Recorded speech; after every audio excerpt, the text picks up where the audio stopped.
तो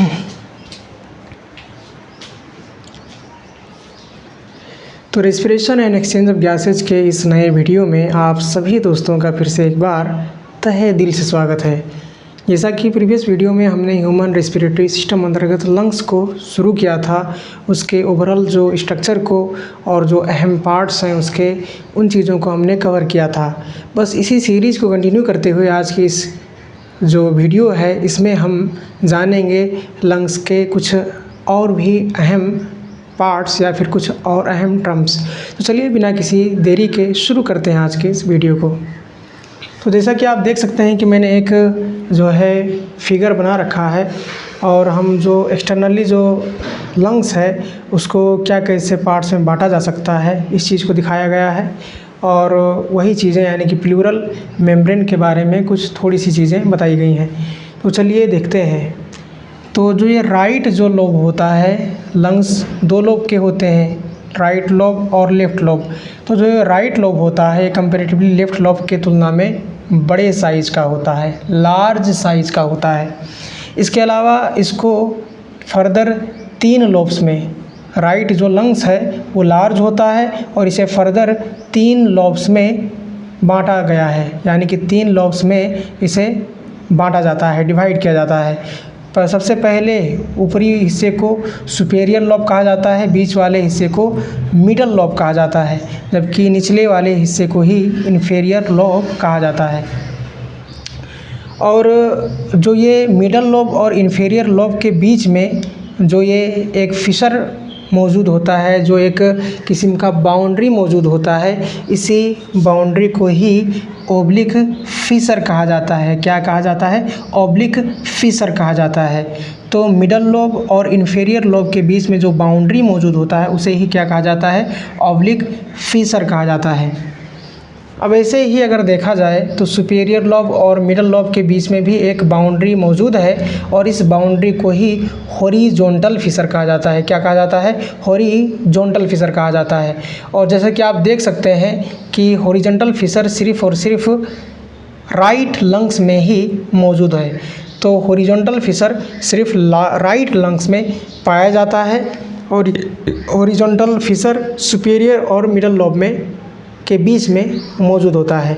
और जो कि इसमें लेफ़्ट लंग्स में सुपेरियर और मिडल कर एक्चुअली लोब नहीं होता, तो जाहिर सी बात है हॉरिजॉन्टल फिशर भी नहीं पाया जाता।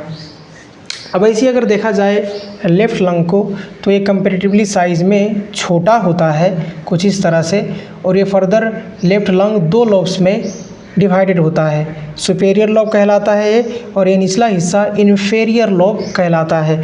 और ये जो सुपेरियर और इन्फीरियर लोब के बीच में जो बाउंड्री पाया गया, इस बाउंड्री को भी ओब्लिक फिशर ही कहा जाता है। तो जो ये सुपेरियर लोब और इन्फीरियर लोब के बीच में जो ये बाउंड्री है इसे क्या कहा जाता है? इसे भी ओब्लिक फिशर ही कहा जाता है। अब आइए देखते हैं कार्डियक नोच को। तो ये जो लेफ़्ट लंग होता है इसमें एक स्पेशल जो एरिया होता है जो कि दरअसल कुछ इस तरह से हार्ट के एडजस्टमेंट के लिए या फिर हार्ट के एडजस्टमेंट के हिसाब से एडजस्टेड होता है। ये एरिया एक प्रॉपर शेप में, एक प्रॉपर जो है आकार में, इसी आकार को, इसी शेप को, लेफ़्ट लंग के इसी आकार को, इसी शेप को ही क्या कहा जाता है? कार्डियक नोच कहा जाता है। क्या कहा जाता है? कार्डियक नोच कहा जाता है। और ये जो कार्डियक नोच होता है जैसा कि आप देख सकते हैं, ये सिर्फ़ और सिर्फ only present in left lung, जो लेफ़्ट लंग्स हैं सिर्फ उसमें ही पाया जाता है।